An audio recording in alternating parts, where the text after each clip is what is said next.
그렇다고 노동력도 줄어들지, 재정 적자는 앞으로 어마어마하게 들는데 해외 관계도 안 좋아가지고 물건의 고급화나 뭐 생산도 어려운데다가 기술 혁신만이 유일한 살 길이라고 지금 잘 안 되고 있고 이러니 일본형 장기 불황으로 갈 가능성을 배제할 수 없다. 과열이죠. 지금 내년 소득을 땡겨서 지금 집값이 오르는 거다. 전 정부가 규제책을 발표할 거라고 보고 또 겨울에 조정받을 수 있다고 봐요.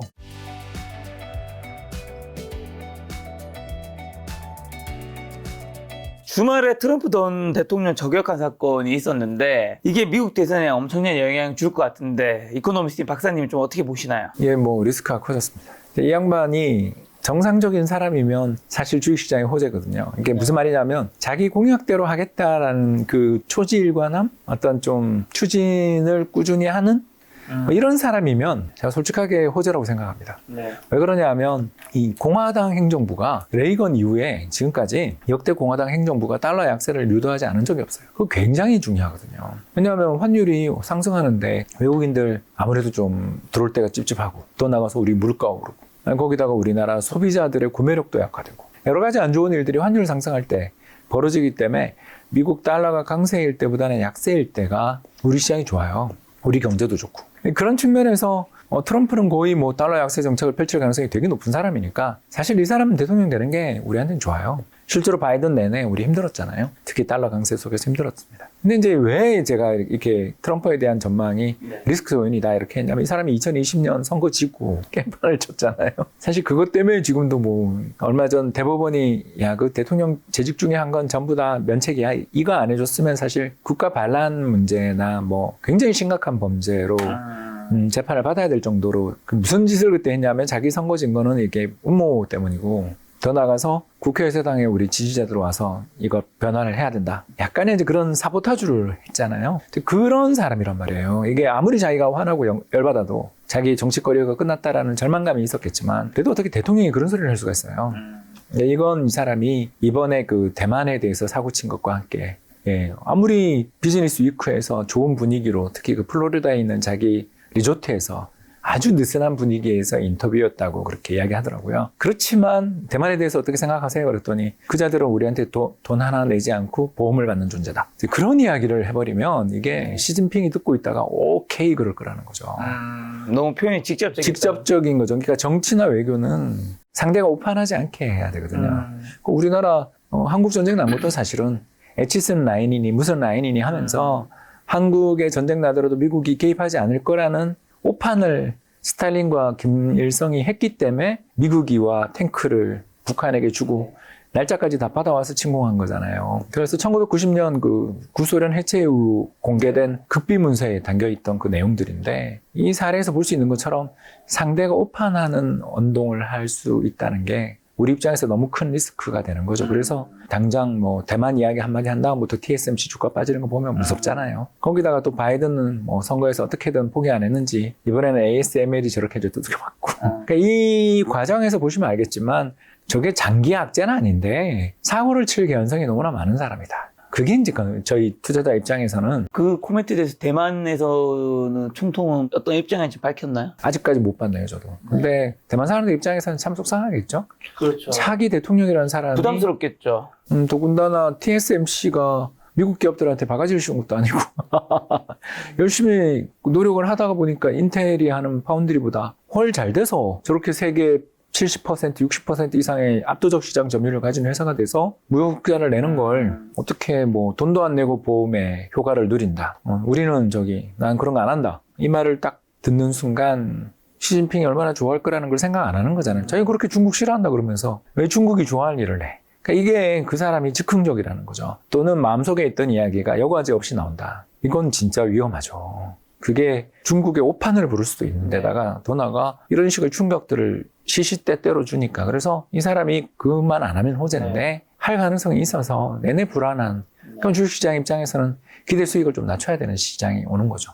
미국 시장이 새벽에 굉장히 폭락했잖아요. 그것도 그러니까 이거 관련이 있나요? 다우는 올랐잖아. 다운은 좀 괜찮았지만 나스닥의 AI 주들이 겁나지 않겠어요? 일단 AI 회사든 뭐든 다 TSMC가 엔비디아 반도체는 다 TSMC에서 파운드리에서 만드는데 저길 저런 식으로 이야기하면 공급 사슬망이 무너지잖아요. 그 리스크라는 게 거기다 바이든까지 뭐 장비 수출, 제품 수출 중국에 대해서 뭐 중단을 시키나 이래버리니까 공급 사슬망에서 탈중국은 하고 있지만 그 속도가 한국이나 미국 기업들에 비해서 유럽 기업들은 좀 느렸잖아요. 그런 것들을 이번에 또 바이든과의 또 패니까 이게 양쪽에서 다 터지니 와, 이 정치 리스크라는 게 이런 거구나라는 걸 새삼 느끼는 것 같습니다. 자, 아무래도 이제 미국 대선 트럼프가 당선될 확률이 굉장히 높아졌죠. 그래서 뭐 혹자는 뭐 사실상 이제 당선은 거의 확실하다 이렇게 얘기를 하는데 미국의 무역 장벽은 당연히 더 심화될 건데 당선되면 중국이랑 한국에는 어떤 일들이 좀 벌어질까요? 일단 중국은 트럼프 되는 거에 대해서 솔직히 대만 문제 빼고는 좋은 게 없죠. 그러니까 민주당 정부가 특히 지난번 그 국회 하원 의장이 대만 들어가고 막 그랬던 일들 겪으면서 민주당 행정부 같은 경우는 대만에 무슨 일 생기면 우린 개입한다. 이런 신호를 줌으로써 이제 예방하려는 태도를 보인다면 트럼프는 대만에 전쟁 벌어지면 비싸게 사가. 무기 팔게라는 태도잖아요. 이게 전혀 다른 태도거든요. 그런 의미에서 일단 중국 입장에서는 하나의 중국을 만드는데 솔직히 트럼프가 되는 게 나쁜 건 없어 라고 이야기할 수도 있는 거죠. 이제 다만 무역 장벽은 트럼프 때 시작해서 바이든 때 높아졌고 또 트럼프 2기가 오면 더 높아졌지. 저 중국산 상품이 미국 들어오는 꼴을 보진 않을 거고 이제 더 나가서 바이든이 했던 것처럼 이제 우회 수출하는 것도 그런 비중, 그 들어가 있는 부품의 비중 이런 것들까지도 다 때려잡을 가능성이 있죠. 아무튼 애플이 트럼프 관세 부과하고 그럴 때 되게 중간에서 엄청 애쓰고 또 트럼프랑 애플 사이에 서로 또 미팅도 하고 그랬다는 이야기들을 이번에 블룸버그에서 또 보도를 했는데 그런 사례에서 보는 것처럼 미국 기업들 중에서 중국에서 크게 사업하는 회사들이 결국 GM, 테슬라, 애플인데 이 세 회사 모두 이제 리스크를 꽤 지겠죠. 왜냐하면 트럼프가 대중 관세 때리는 건 거의 기정사실이니까 이걸 두들겨 맞는 과정에서 미국 기업들에 대한 보복이 없을 수가 없을 것 같거든요. 저는 그 리스크들이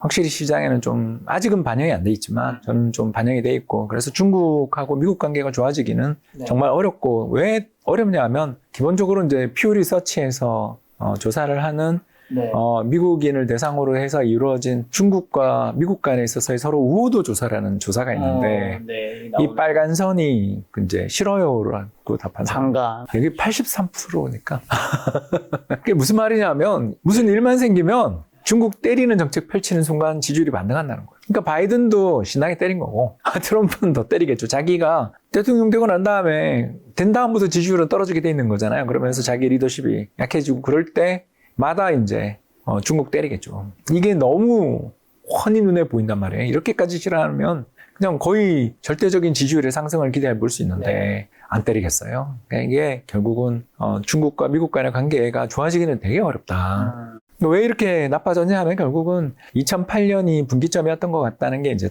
다들 아는 그 기점이죠.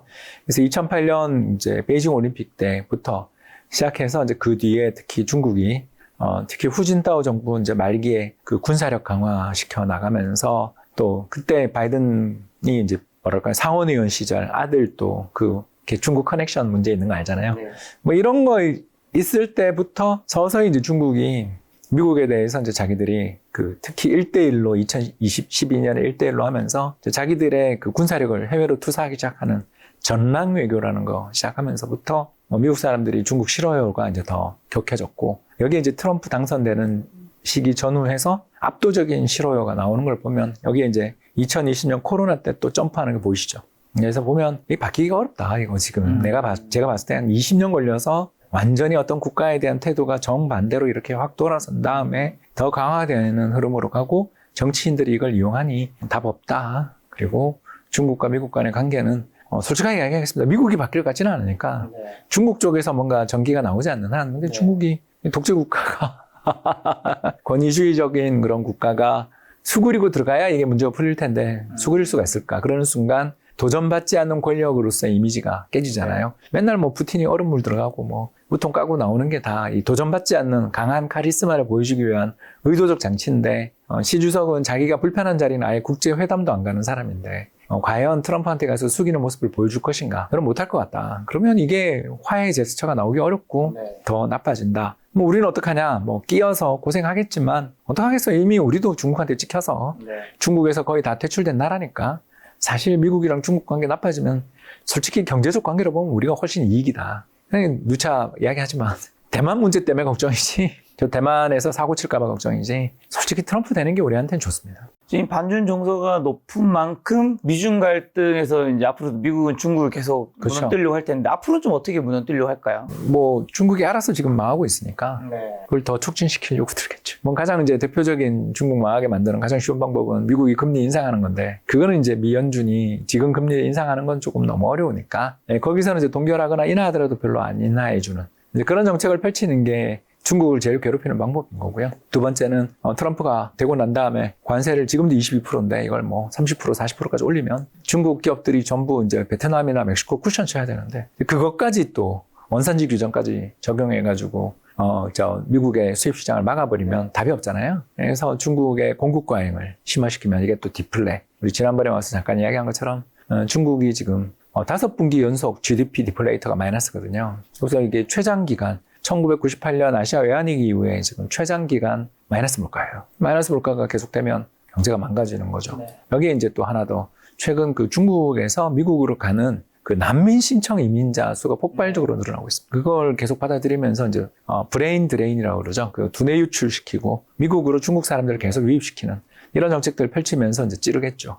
이런 여러 가지 방면에서 미국이랑 중국의 관계가 긴장이 강화되고, 우리는 뭐 어쩔 수 없이 미국 쪽에 붙어서 투황상이 화내지 않도록 이렇게 또 미군 부담금도 좀 올려줘야 될 거고, 미국 무기도 좀 사주고, 뭐 이렇게 좀 열심히 있다가 한 대 두들겨 맞기도 하지만 또 안 맞은 척하고 그러고 살아야 되지 않겠습니까?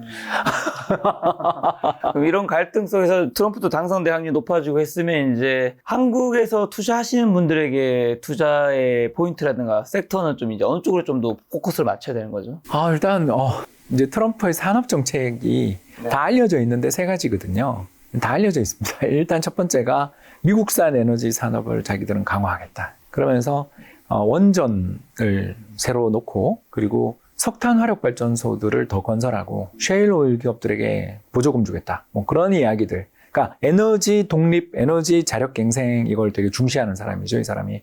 그리고 대신 중동에는 일단 우리는 관심 없다. 고립주의로 가는 게, 이제 에너지를 자급자족하면 중동에 우리 귀한 군인들 보낼 필요 없다, 이런 생각을 가진 사람이잖아요. 물론 이건 바이든도 물려받았죠. 그런 측면에서 일단 전통 에너지 산업이 좋고, 반대편은 큰일 나는 거죠. 가장 태양광, 풍력 이런 데는 뭐 이제 큰일 났다고 봐야죠. 이 사람의 이 정책이 정말 실행된다면 이거 뭐 굉장히 문제가 되겠죠. 두 번째가 이제 관세 정책. 뭐 당장 일률 관세 10% 이야기하잖아요. 일률 관세 10% 하면 이제 미국으로 직접 투자들도 많이 가고, 특히 미국 제조업들이 좋아지겠죠. 왜냐하면 미국이라는 이제 거대 시장에서 딴 기업들은 핸디캡 지고 들어가는데, 뭐 자동차 산업 좋겠죠. 뭐 그런 것들을 살아날 수 있다라고 봐야 되겠고요. 이제 마지막 세 번째로 이 트럼프가 또 산업 정책이나 이런 데서 항상 지금 그 서두에서 계속 이야기하는 게 뭐냐면 IRA, 그러니까 그 해외에서, 외국에서 들어오고 있는 기업들에게 주고 있는 그 바이든 정부의 그 보조금 지급 있잖아요. 뭐 삼성전자만 뭐 몇 조를 받았네. 그걸 없애겠다고 지금 그러는 거니까, 요거 없어지기 전에 들어간 기업들은 좋겠지만 이미 돈을 받으니까 그 뒤에 들어간 기업들은 이제 못 받겠죠. 그래서 요런 산업들을 전기차랑 2차 전지잖아요, 사실. 거기다가 반도체인데 그 산업들은 보조금 못 받으니까 미국에서 보조금 없어진다고 그러면 테슬라가 트럼프를 지지하긴 하지만, 지지하죠, 이제. 예, 그렇지만 뭐 전기차 2차 전지 쪽은 진짜 어렵다고 봐야죠. 만약 이 정책을 정말 펼친다면. 그런 측면에서 요즘 비트코인이 굉장히 많이 올랐잖아요. 그렇죠. 실제 당선된 비트코인은 어떻게 될까요? 이 사람이 말이 왔다 갔다 해요. 이거 비트코인에 대해서 엄청 욕을 했거든요, 예전에. 예전에 이렇게 예, 그러더니 이번에는 또 선거 앞두고는 자기가 이거 뭐 결제 뭐 허용하겠다. 네, 제도화 해주겠다는 거죠. 그러니까 금융자산으로 합법화시키고 뭐 제도화하겠다, 이런 이야기까지 하는 거 보면, 그러니까 제가 늘 하는 이야기, 오늘 이 방송에서 계속 하는 게, 트럼프 대통령의 정책만 보면 솔직히 우리가 뭐 전기차나 2차 전지 쪽에서 중국을 완전히 꺾어주는 정책이잖아요. 이런 거 보면. 물론 우리 기업들도 이제 고생하지만 그래도 중국 꺾는 게 더 좀 좋잖아요, 사실은. 그래서 나쁘지는 않은 정책들인데, 이 사람이 이제 비트코인 말 달라지는 것처럼 뭐가 진심인지를 모르니까. 그래서 전기차는 테슬라 봐서 또 봐줄 수도 있는 거고. 그러니까 우리가 이게 비전 47이라고 47이라는 그 홈페이지에 있는 내용을 제가 지금 정리 요약한 건데 이 홈페이지에 계속 지금 작년부터 올라와 있는 내용인데 이것도 안 지킬 가능성은 저는 있다고 보는 거니까. 그러니까 이 사람 자체에 대한 신뢰가 우리가 맨날 말 바뀌었던 걸 기억하고 있기 때문에 특히 북한 관련해서 우리 기억나시잖아요. 그래서 참 한때 우리가 덧없는 희망을 가졌잖아요. 이 사람을 믿을 수가 없는 사람이라서 자기 마음이고 또 가서 자기가 즉흥적으로 판단해버리고 엎어버리고 그러잖아요. 그런 걸 우리가 생각해보면 일단 분명히 혜택받는 사람은 전통 에너지 산업 그리고 미국의 전통적인 제조업체라는 건 알겠는데 피해를 보는 산업들도 뭐 태양광, 전기차, 뭐 풍력 뭐 이런 쪽이라는 거 알겠고 중국 기업들에 대해서 굉장히 적대적일 거라는 걸 알겠는데 정말 할지는 잘 모르는. 그래서 수혜 산업이다 뭐 이러는 거에 대해서 제가 참 동의하기 어려운 게 그걸 믿냐. 그러니까 짧은 테마다. 예, 저는 이 사람이 몇 번 그렇게 중간에 극적으로 우리 바뀌는 걸 몇 번 봤잖아요. 그래서 이걸 믿을 수가 없다. 그러면 지금 엔비디아도 뭐 다른 AI 관련 연구도 많이 이번에 간밤에 떨어졌는데 AI 열풍이 이제 끝난다고 봐야 되나요? 아니, 저는 그렇게 보지 않습니다. 왜냐하면 지금 AI 열풍이 불어서 가장 호황을 보이는 데가 애리조나랑 텍사스잖아요. 근데 이 두 지역이 다 텍사스나 애리조나나 모두 트럼프 지지 텃밭인데 이쪽에 와 있는 산업들을 또는 회사들을 쫓아낸다? 이건 뭐 거의 자살행위잖아요. 그렇지 않습니까? 그렇기 때문에 제가 아까 이런 여러 가지 역학관계를 보면 전기차 산업의 최대 수혜 지역, 태양광 산업의 최대 수혜 지역이 애리조나랑 텍사스인데 거기 있는 산업들을 다 쫓아내고 뭐 어떻게 하겠다? 그걸 할 수 있는가 정치적인 역학관계에서 볼 때. 그건 쉽지 않잖아요. 그래서 저는 그 사람을 믿을 수 없다는 거예요. 공화당 지역에서 태양광이랑 전기차가 이렇게 많이 생산되고 있는데 거기를 쫓아내겠다? 그러니까 이 논리가 되게 안 맞는 정책이 너무 많다라는 거죠. 저는 이게 그냥 시원하게 지르는 건 멋있어 보이지만 실천하겠냐. 그거에 대해서 저는 믿지 못하겠다. 이 사람은 그냥 그때 사고를 칠 사람이라서 불확실성 때문에 이제 지난 2년간 작년부터 올해 너무너무 시장이 좋았는데 이 사람 때문에 뭐 수혜 산업이 정말 계속 수혜를 받을지도 자신 없다면 결국 시장에 대한 기대 수익을 좀 낮춰야 되는 시기지 너무 뭐 이 사람 돼도 상관없고 우리는 계속 간다 이렇게 못한다는 거죠. 그래서 AI 혁명 계속되고 AI 산업이 주도주라는 건 바뀌기 어렵다. 다만 이전 같은 기세보다는 자꾸 불확실성 그런 게 부각될 수 있는 영역이니까 시장 그동안 너무너무 좋았었는데 약간 저는 조정을 좀 받을 수 있다. 근데 트럼프 되고 난 다음에 또 판단하면 된다. 그 사람 말을 저는 안 지킬 거라고 보는 쪽이니까. 박사님 이번에 이제 홍춘익 최소한의 경제 독비 요 책도 이제 또 신간이죠? 그렇습니다. 출간하셨는데 요 책은 어떤 거죠? 오늘 이야기했던 내용들을 다룬 책입니다. 오늘 이야기를 그럼 잘 들어보면 요 책 핵심 이야기 좀 이제 엑기스 뽑아낼 수 있는데 방금 말씀하신 그 AI 인공지능과 같은 파괴적 혁신이 노동 시장에 어떤 구조 변화를 좀 불러올까요? 우리나라는 아직 안 왔는데 예, 제 생각에는 뭐 미국을 비롯한 선진국 노동시장은 굉장한 변화를 맞고 있는 게 보이는데 두 가지 변화가 보이는데 첫 번째는 빅테크가 사람을 끝없이 자른다는 거 느껴지죠. 이번에 테슬라도 또 자르잖아요. 그러니까 매그니피센트 세븐의 전체 고용 인원이 끝없이 줄어드는 게 느껴진다. 이렇게 주가가 오르고 경기가 좋다는데도 자른다. 왜? AI 때문에 필요가 없는 거 아닌가. 어쩌면 AI에 투자해서 여기에 숙련도를 올리고 여기서 앞서 나가는 게 더 낫지 장비 투자가 낫지 사람을 굳이 뽑아야 되느냐에 대한 의견을 가진 게 저는 좀 보인다라는 거죠. 그런데 비해서 아까 제조업 부흥이라든가 또 베이비붐 세대들의 은퇴 같은 것 때문에 블루칼라의 시대가 왔다라는 느낌을 참 많이들 느끼실 거예요. 그래서 우리나라는 예외인 게 한국은 건설 경기가 너무 안 좋으니까 블루칼라의 시대다라는 말을 하기가 조금 민망한 면이 있지만 유럽이나 미국 모두 최근 일자리들 그 공급이나 수급 측면에서 보면 블루칼라 쪽에서 수급이 굉장히 좋아지는 그런 모습을 보이고 실제로 그 산업별로도 이렇게 살펴보면 정보통신 산업의 일자리 임금은 거의 제자리로 인데 제조업이나 건설업이나 다른 쪽 부문에서 임금은 오르는 이런 일들이 벌어지는 걸 확인할 수가 있어요. 결국 지금 파괴적 혁신이 벌어지는 가운데 아직까지는 우리가 단언할 수는 없어요. 미래의 일자리는 어디가 풍부해지고 어디가 줄어드는지를 지금 최근에 챗GPT 생긴 뭐 시장을 흔든 지 2년밖에 안 됐기 때문에 아직 모든 걸 판단할 수는 없지만 제일 흐름이 빠르고 똑똑하다고 생각되는 거대한 정보를 가지고 있는 빅테크들이 일단 사람 자르고 엔지니어들 특히 IT 개발자들 자르고 있는 걸 보면 시장이 예전 IT 혁명 때와는 다른 AI 혁명에는 뭔가 다른 변화가 있겠구나 이런 건 느껴지죠. 그래서 뭐 얼마 전 이코노미스트지에서 나왔던 것처럼 그 블루칼라의 전성시대가 열렸다라는 그런 칼럼의 기사들 뭐 책에도 역시 다 실었는데요.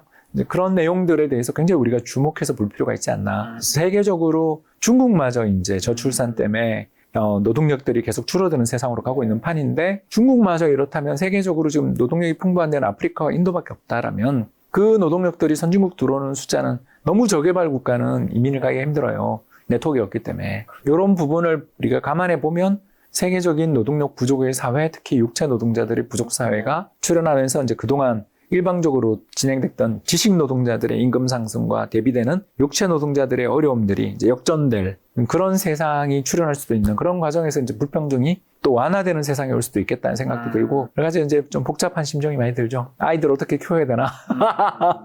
그러면 중국 경제 성장이 낮아진 이유에 베이비붐 세대 은퇴랑 뭐 방금 말씀하신 저출산에 관련도 있는 건가요? 그렇죠. 중국 경제가 이제 지금 삼재가 터진 상황이에요. 이제 세 가지 악재가 터졌는데 순환적인 부분도 있지만 구조적 악재가 지금 세 가지가 터져 있으니까 이제 이게 진짜 참 걱정인데 이제 첫 번째 악재는 우리가 지난 시간에 이야기한 것처럼 전랑 외교하다 이제 수많은 선진국들 주변 국가와 굉장한 마찰을 빚으면서 그 미국뿐만 아니라 유럽에 있는 대부분의 국가가 중국 싫어요라고 답하는 비율이 한 70% 돼요.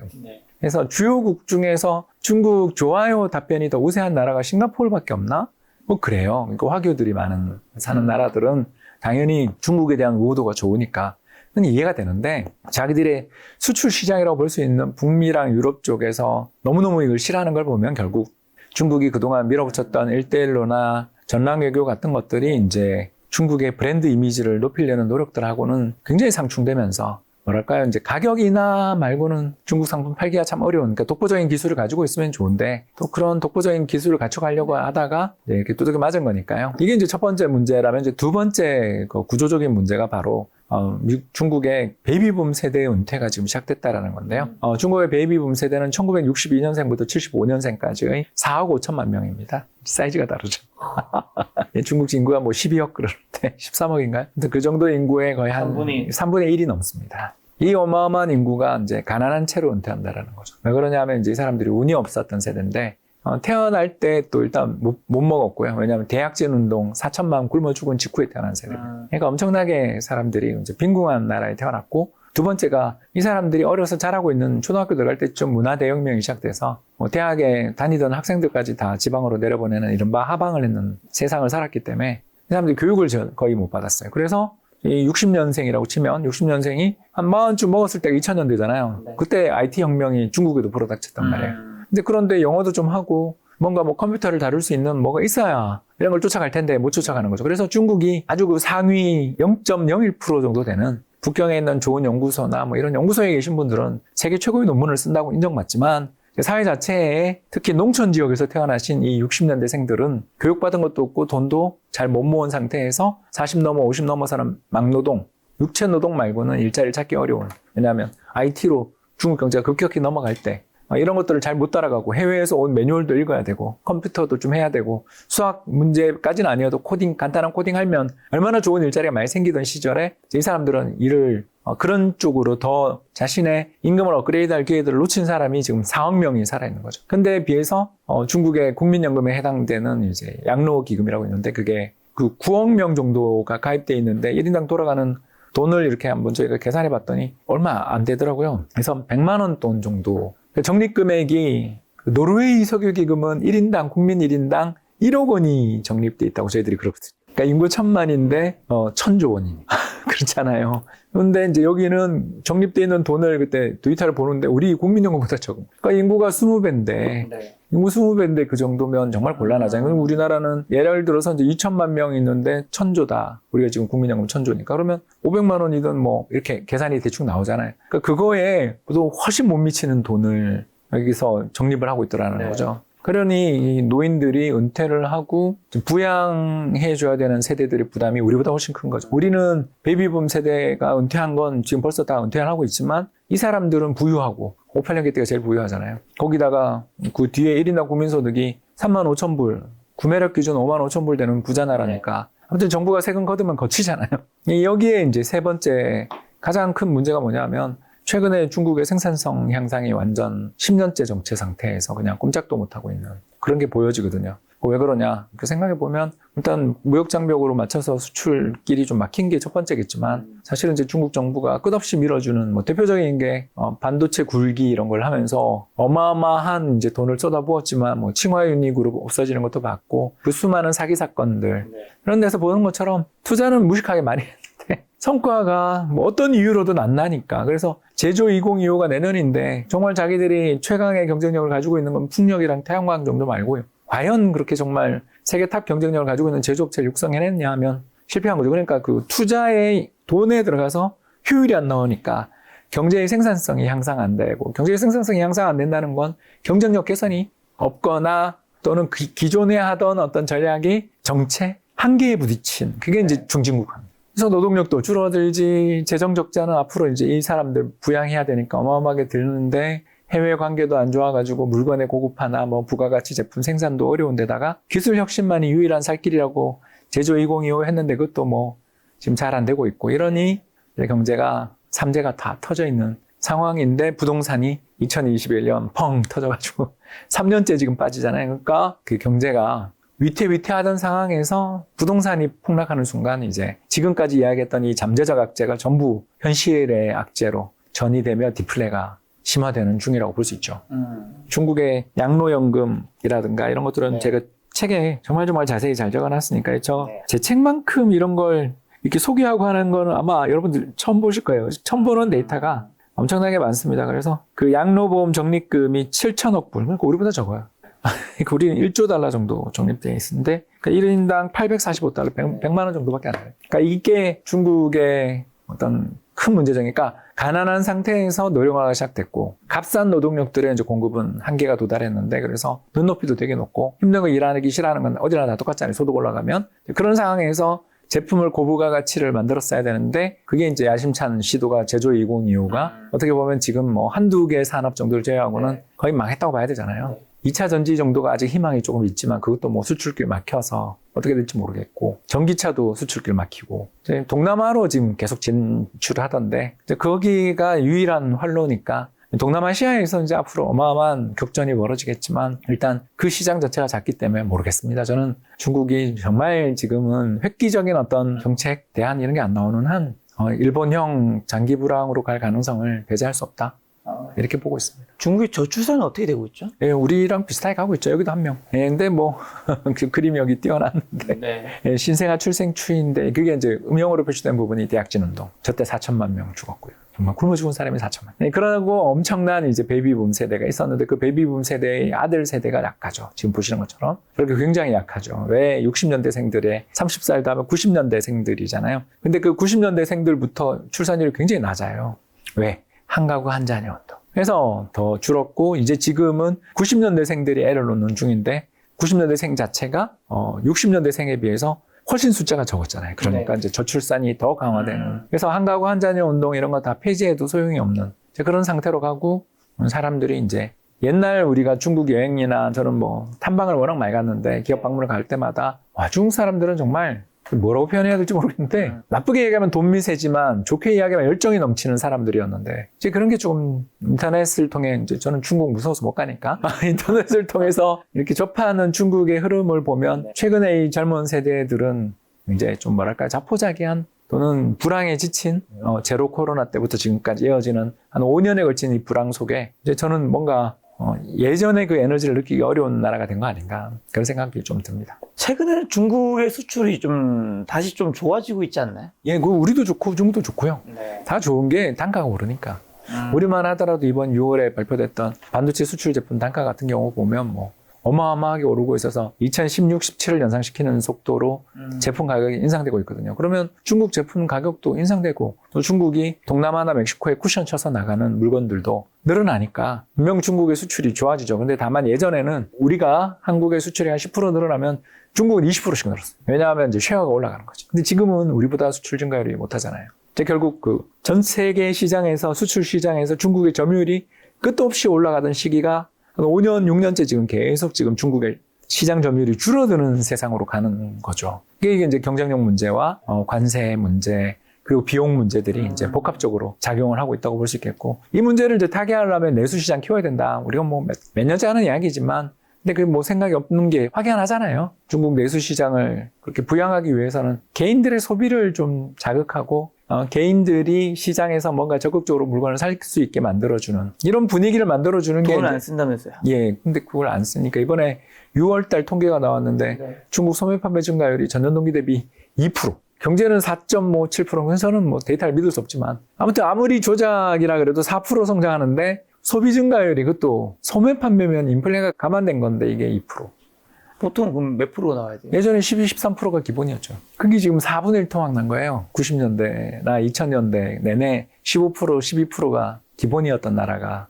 저 코로나 때부터 이제 이렇게 됐죠. 그만큼 먹고 살기 힘들다는. 그게 이제 집값이 폭락하니까 이제 빚을 갚아야 되는 부담들, 특히 네. 두 채 샀던 사람들은 이제 다 망했고 한 채, 똘똘한 한 채라도 갖고 계시던 분들도 이제 론투밸류가 중국이 60에서 80% 사이에서 규제가 바뀌었는데 지금 3년간 신축 주택 판매 가격의 상승률을 누적해서 70대 도시 누적해서 보니까 지금 15에서 20% 정도 빠진 것 같아요. 네.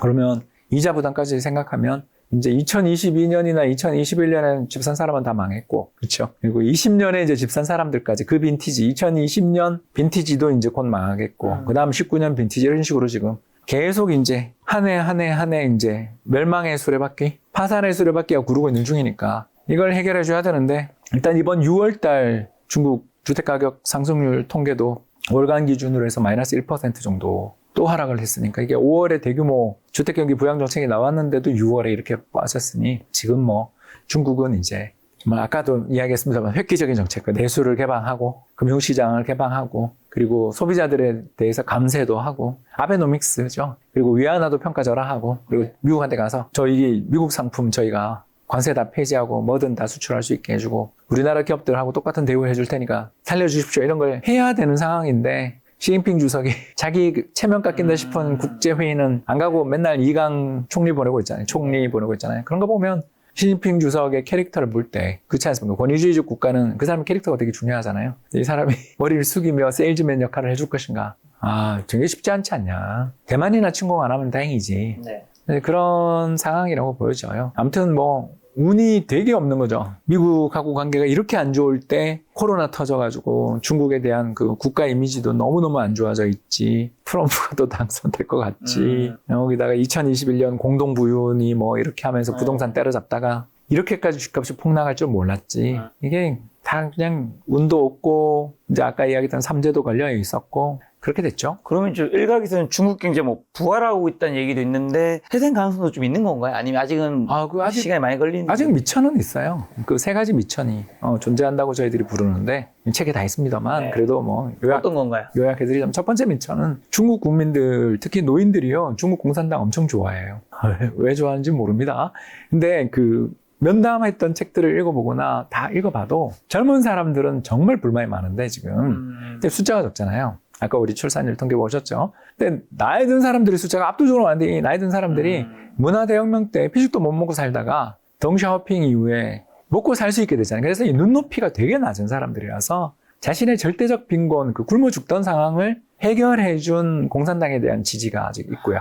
이게 진짜 크죠. 잘 안 바뀌죠. 예, 그리고 두 번째가 요새 시장 점유율은 계속 줄어들고 있지만 세계 최대의 제조업 국가이기 때문에 중국을 끊고 살아갈 수 있는가에 대한 자신들이 아직 글로벌 기업들이나 글로벌 국가가 중국 중독으로부터 완전히 벗어날 수가 아직은 이제 몸밀에 벗어날 수 있지만 아직은 없지 않냐. 그리고 세 번째가 3조 달러에 달하는 어마무시한 외환보유고. 이 세 가지라는 미천을 가지고 있기 때문에 그러니까 내부에서 혁명으로 무너질 가능성도 좀 낮고 그렇게 4억 명, 5억 명 되는 노인들이 그렇게 중국 정부를 지지하면 사실 그 당내에서 어떤 권력 투쟁이 있는지는 모르겠습니다만 그게 뭐 혁명적 변화가 나서 옛날처럼 레닌 동상 끌어내리면서 소련 국민들이 전부 다 공산당 쫓아내고 하는 일은 없어 보인다. 거기도 외환 보이고 많으니까 뭐 죽자고 막으면 외환시장 뭐 끝없이 틀어 막을 수 있고 여기다가 중국산 저가 제조업 우리 뭐 테무, 알리 고생하잖아요. 우리 국내 내수 기업들이. 이 저가 경쟁력, 이 생산성이라는 것 자체가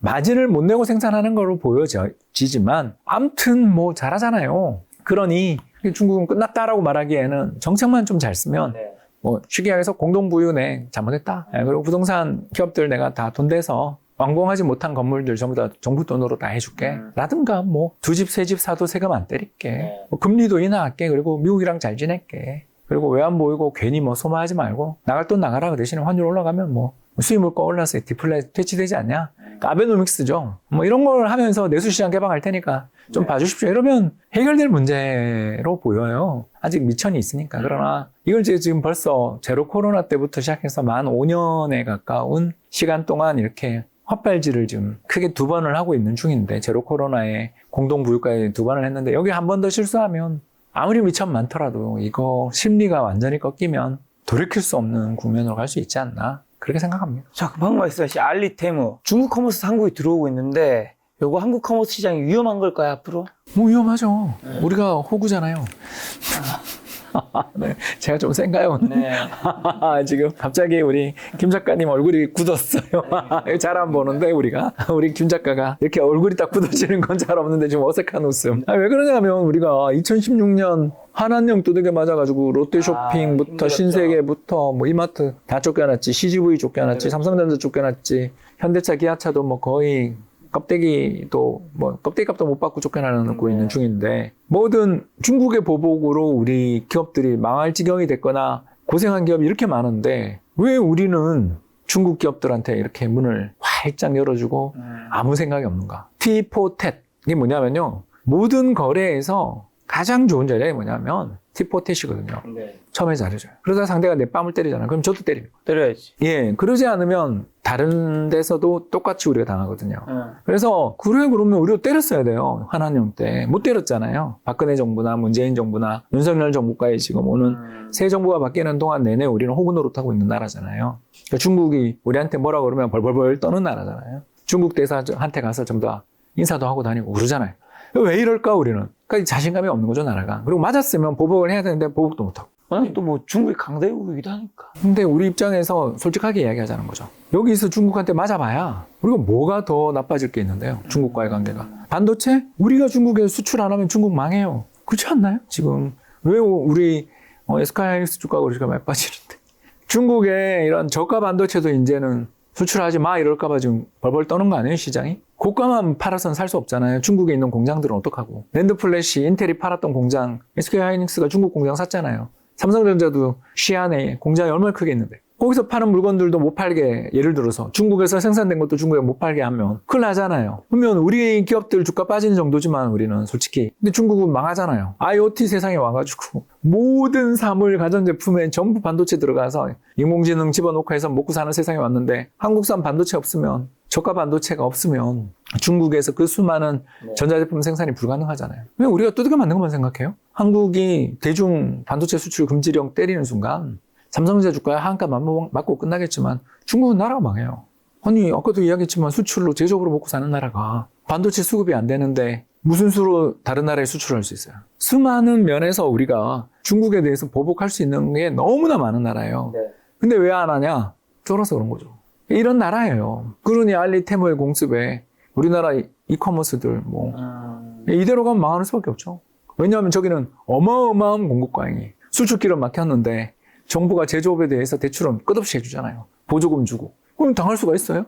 이거를 오픈을 계속 해주고 여기 걸 계속 받아주겠다라면 그거는 이제 우리 내수에 있는 기업들을 포기한다는 뜻이니까. 내수 기업은 사면 안 되죠. 주식은. 적어도 주식 투자자 입장에서는 우리나라 정부가 이런 태도를 취하는 한 우리나라 내수 유통기업들은 일단 희망이 없다고 봐야죠.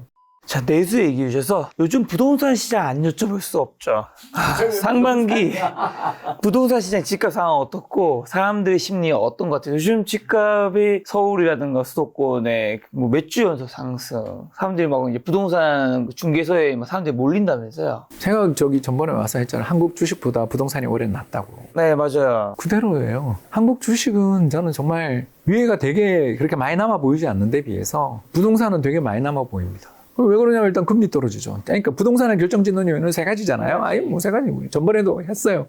금리, 소득, 공급. 그죠? 예. 네. 공급은 줄죠. 금리 내려가죠. 소득은 지금 수출 잘 되니까. 삼성전자 상반기 이번에 인센티브 뭐 어마어마하게 받았다 그러잖아요. 내가 다음 주에 가서 물어볼게요. 얼마 받았는지. 네. 아무튼 엄청 6월에 지급됐거든요. 그래서 이번 부동산 시장의 특성이 동탄부터 오르잖아요. 작년 동탄부터 불을 뿜더니 광교가 따라가고 판교가 따라가고 잠실이 가다가 강남을 거쳐 지금 이제 강북으로 북상 중이잖아요.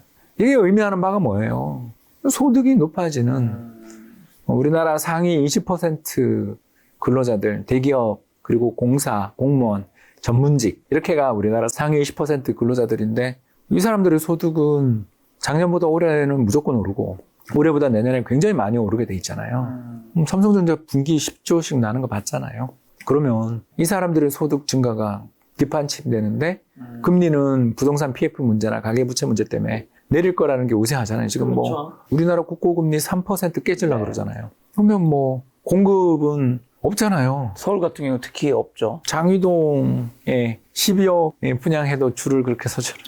장위동 신축이 12억이에요. 물론 거기도 좋은 자리긴 해요. 제가 옆에 석계역을 여러 번 자주 가는 사람이라서 잘 알지만 좋은 자리지만 아무튼 우리가 생각하던 국철 1호선 근처에 있는 그런 지역 아파트가 12억에 분양을 한다. 그러면 구축이 되게 싸 보이잖아요. 그 근처에 있는 구축이 싸 보이잖아요. 그러니까 공급이 적으니까 이 분양, 신규 분양 시장이 대박이 나니까 더 계속 분양가를 올려도 되는 거고, 분양가를 올려도 되니까 옆에 신축까지 올라가는 거고, 주택 가격이 저는 순환적인 바닥을 작년 3월에, 2월에 쳤고, 2년째 오르고 있는 중이고, 작년 겨울에 조정은 그거는 계절적인 조정이었고, 그냥 계속 가는 거죠. 근데 지금 이제 여전히 하락 얘기하시는 분들은 일시적 상승이다. 이제 다시 하락 온다고 얘기하시는 분들도 있잖아요. 왜 그럼 그렇게 주장하실까요? 일단 뭐, 밸류에이션을 중시하시는 분들이죠. 가격이 너무 비싸다. 네, 그렇죠. 절대 가격이 비싸니까. 박사님 거기는 동의하잖아요. 그래서 뭐, 제가 집값이 작년에 바닥 친 것 같다. 네. 그리고 앞으로 오를 것 같다. 라고 하지, 역사상 최고가를 뚫어서 계속 간다. 뭐, 어디 지역 얼마 간다. 이렇게 이야기를 안 하는 게, 시장이라는 게, 정고점에 대한 부담도 있고, 정고점을 또 뚫었다 하더라도, 절대적인 가격 레벨에 대한 부담들이 있기 때문에, 이게 좀 내년 소득을 땡겨서 지금 집값이 오르는 거다. 그래서, 과열이죠, 지금. 전 정부가 규제책을 발표할 거라고 보고, 또 겨울에 조정받을 수 있다고 봐요.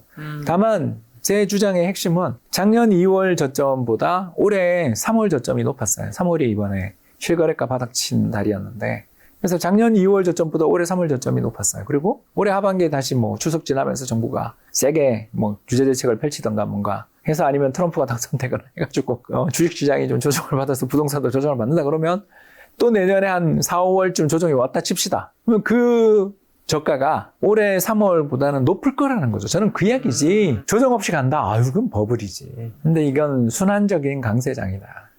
10년짜리라고 부동산을 보통 보잖아요. 그러면 2013년 바닥치고 2021년까지 8년 오른 다음에 2년 조정받고 작년에 바닥치고 지금 또 만 1년 반째 오르는 중인 거지. 이게 이제 언제까지 가냐 이렇게 물으면 평균이 10년이라는 거지. 그건 모른다. 어쨌든 박사님은 수도권 집값 지금 바닥 다진 걸로 보시네요. 네, 그렇습니다. 서울은 바닥 쳤다. 지방은 모르겠다, 아직. 왜냐하면 이제 지방별로 미분양이 줄어드는 데가 있고 안 그런 데가 있더라고요. 그래서 지방 미분양이 계속 늘고 있어서 이번에 5월 미분양 통계도 다시 늘어나가지고 일단 저는 굉장히 양극화의 시장이고, 그러니까 시가총액이 서울이 커서 전국 집값은 오르는 걸로 나오는 그런 장이다. 특히 서울 같은 경우에 공급 부족해서 집값 더 많이 오른다고 하시는 분들 있는데 그럴 확률도 있나요? 근데 서울은 공급이 될 텐데.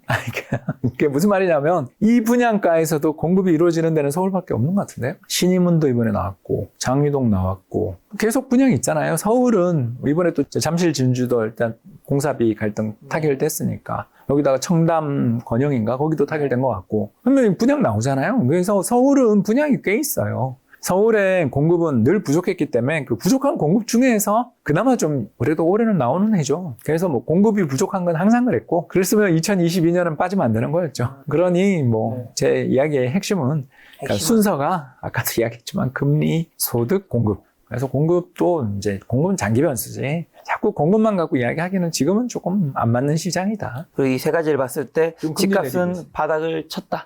네, 그리고 특히 국고 3년이 3% 깨지는 건 아주 의미 있다. 그래서 부동산 담보대출 금리가 다 3%대 내려올 텐데 뭐 이 정도 금리면 얼마 전 2년 전 6%에 비해서 금리 거의 절반 반토막 나는 건데 제가 그때 이야기했잖아요. 2022년에 집 살 때 이금융권 가서 6.8에 대출 받았다고. 제가 이 자리에서 했어요. 박사님이 집 샀을 때 진짜 거의 바닥이었었죠. 아 그때 너무 힘들었어요. 여러분 뭐 저처럼 이렇게 빨리 사면 안 돼요.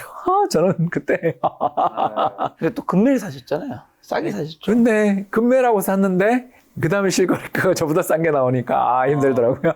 그때 그렇게 박사님보다 낮은 실거래가가 많지는 않았던 예, 걸로 그때 기억나요. 거래는 없었어요. 거래는 진짜 없는데. 떨어졌지만 그걸 샀는 사람은 거의 없고. 아, 예, 진짜 무서웠죠, 그때. 그게 2월이잖아요. 근데 이제 이번에는 또 강남 상구가 특히 많이 올랐잖아요. 왜 그런 거죠? 그거는? 많이 빠졌던 게 크고, 일단, 전국 집값 하락에서 보면, 전국 실거래가가 고점 대비 하락률이 한 10%가 조금 안 되나 그런데, 네. 서울이 17인가 18% 빠졌잖아요. 이제 그런 거 보면, 서울이 많이 빠졌던 거죠. 왜냐하면 그때 갭 투자 열풍 속에. 네. 그래서 서울이 좀 많이 빠졌기 때문에 오르는 것도 가파르다. 일단 그게 첫 번째고, 두 번째는 수출 대기업에 또는 뭐 부자 베이비붐 세대가 이제 퇴직금 두둑히 받고 나오시면서 아들용, 딸용, 또 자기 똘똘한 한 채용, 또 시집장가간 아들, 며느리, 인사용, 사위 며느리 인사용으로 좀 좋은 집 사고 싶어 하는 욕구들도 있었던 것 같고요. 네. 그래서 지금 뭐 저는 지금 워낙 다주택자에 대한 세금이 세기 때문에 그래서 그냥 갈아타는 수요가 제일 큰 것 같습니다. 그리고 지금 집 사시는 분들은 투기 수요가 아니라 거의 실수요를 하면서요. 그러니까 다주택자가 지금 너무 세금이 세기 때문에 특히 강남 3구의 용산은 아직도 투기과열지구인가 조정지구인가 모르겠습니다만 아무튼 규제 대상 지역이기 때문에 다주택자들이 사기가 좀 어려워요. 양도세가 너무 세기 때문에. 그런 것도 있나요? 이 저출산 고령화 시대에 뭐 지방 소멸된다는 얘기를 뭐 워낙 요즘에 뉴스라든가 기사라든가 유튜브를 많이 보시고 하니까 지방에 계시는 분들도 아, 서울에 집 한 채는 나중에 꼭 사나이때 생각하는데 보통 이제 지방에 계시죠. 저도 지방 사람이니까 서울 생각하면 아, 강남 3구에는 사야 되지 않을까. 이런 심리도 좀 영향을 미치는 게 있을까요? 네, 그게 뭐 제일 크죠. 지금 제가 봤을 때는 지방에 미분양 나서 난리가 나는 걸 보면서 역시 거기 지방에 있는 대기업들 분들 또는 돈 있는 분들이 그래, 에셋 파킹은 서울이다. 저기 많이 빠졌지만 많이 회복되는 거 보면 회복 탄력성이 있다. 이렇게 생각하시는 것 같아요. 자, 그럼 올해 하반기랑 2025년 부동산 집값 수도권은 어떻게 좀 보세요? 탄력이 지금처럼 강하면 뭐 좀 곤란하고요. 또 버블이고요. 하반기에 좀 조정이 다시 나오지 않았겠나? 일단 물량도 많고 특히 둔촌 주공이 11월에 들어오면서 전세가 급등하는 것도 좀 진정될 수 있으니까 일단 금리나 호재로 먼저 선반영했던 장세가 조금 이제 주춤해지는. 그리고 트럼프 눈치 보는 좀 워낙 주식시장 변동성이 클 거라서 저는 그리고 아까 전에 정책도 얘기해서 정부는 정책 앞으로 좀 이제는 좀 둔화되는 방향으로 패치하려고 하겠죠. 이 규제를 그러니까 지방에 뭐 미분양 주택 이런 거 사는 거는 양도세 안 물린다 이런 정책도 나올 것 같고 지금 너무 지방이 심하니까. 근데 서울 같은 데는 저는 규제 대상 지역을 좀 확대할 수도 있지 않나. 그러니까 동탄부터 SRT 타고 이제 규제 대상 지역을 남쪽으로 갈 수도 있고 강북으로 갈 수도 있겠고. 아무튼 저는 규제 대상 지역 확대 가능성, 조정지구를 더 확대한다든가 이런 가능성은 좀 있지 않나 생각합니다. 그럼 지금 수도권에 계시는 무주택자, 1주택자분들은 어떻게 해야 될까요? 일단 제가 뭐 여기 올 때마다 맨날 하는 두 지역을 한번 두 지역? 그 별내선이 곧 개통되잖아요. 네. 다음 달 초에. 그래서 구리 남양주로 올라가는 그 라인에 조정받은 지역들이 꽤 있거든요. 근데 사실 별내역에서 전철 타고 27분이면 잠실역 오거든요. 그거 괜찮지 않나요? 그러니까 충분히 저는 광역 급행 교통망이 그 먼 데서 27분밖에 안 걸린다는 건 급행철도라는 거잖아요. 표정 속도가 되게 빠른. 그런 급행철도가 개통되는 지역은 한번 볼 필요 있고 두 번째가 저는 신안산선 좋아하는데 이게 공사가 진행이 잘 안 돼가지고 다시 늦춰진다는 뉴스는 있습니다만 그래도 우리나라 가디나 구디역이 가산 디지털 단지랑 부도울 디지털 단지가 출퇴근 시간에 사람 제일 많이 내리는 역 중에 하나일 정도로 어마어마한 사람들의 일자리가 있는 지역인데 비해서 그 남쪽 이렇게 내려가는 그 길은 광명 쪽으로 내려가는 길은 아직도 좀 저는 충분히 발전의 여지가 있지 않나 그렇게 생각합니다. 물론 이제 광명 이번에 다 완판돼 버려서 사실 그 미분양 주택 제가 그걸 노리고 그때 이야기했던 거였는데 그건 완판됐지만 아직 저는 그쪽은 좀 포텐이 있다고 봅니다. 자, 오랜만에 박사님 모셨는데 올해 하반기에 그러면 예금, 채권, 주식, 금, 달러, 비트코인 굉장히 다양한 자산. 하반기에는 어떤 자산에 우리가 좀 집중해야 될까요? 아직 부동산이 더 좋아 보인다. 아직 부동산. 하반기 근데 조정 뭐 둔화될 거라고 하셨는데 그건 탄력이 둔화되는 거지. 탄력이 둔화되는 건 앞으로 또 기간이. 예. 그리고 두 번째로 좋아하는 자산은 역시 국채. 한국 국채.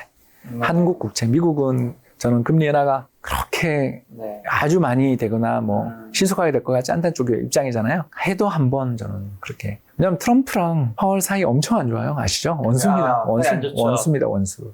그런 상황이어서 파월은 거의 그 갈참 태도를 보이는. 이게 금리 인하를 어떻게 해야 될까요? 트럼프 당선 어차피 확률은 거의 확실한데. 금리 인하해줘봐야 뭐 바이든 혜택도 없는데 좀 뭉갤 수도 있다. 일단 뭐 잘 모르겠고요. 잘 모르겠고 근데 우리나라 금리 인하는 거의 확실하다고 저는 보니까. 올해요? 예, 그래서 8월에 해야 되지 않을까? 8월, 10월 두 번 봅니다. 아, 8월, 10월에 두 번 한다고요? 예. 한국이? 예. 미국이 안 해도? 예, 우리가 아까 말씀드린 것처럼 지방 부동산 BF 문제가 끝없이 악화되고 있어서 그 미분양이라도 어떻게 줄이는 방향으로 정부가 정책을 써야 되는데 재정은 하나도 안 쓰고 있잖아요. 네. 올해도 긴축 예산. 그러니까 뭐 한국은행만 짐을 지고 가는 거죠. 그래서 이제 역할 분담을 좀 하지 않을까? 서울의 규제 대책 발표, 한국은행 금리 인하 그런 약간의 역할 분담이 있지 않을까 생각합니다. 이건 망고 제 생각. 망고 제 생각. 그럼 미국의 연준에서는 올해 금리 인하를 9월로 생각하시는 분은 많잖아요. 저는 11월 쪽이죠. 저는 아주 소수파. 선거 끝나고. 어쨌든 올해는 한다고는 보시는. 네. 그러니까 트럼프한테 힘을 실어주는. 힘을 실어줄 수도 있겠죠.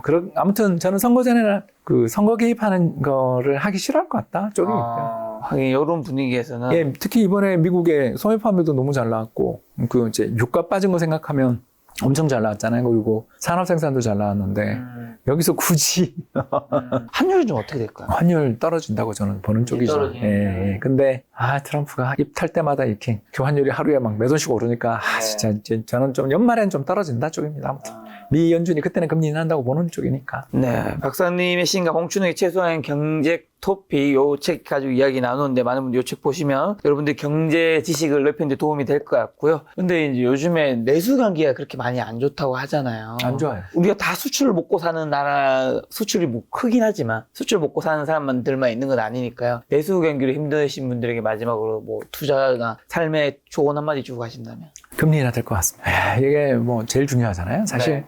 우리 내수 경기 이렇게 나빠진 게 2021년 한국은행님이 8월부터 금리를 0.5에서 3.5까지 7배를 올렸다. 어쩔 수 없었죠. 미국에서 올리니까. 예, 근데 우리는 선제적으로 올렸잖아요. 부동산 잡겠다고 올렸고 잡았잖아요.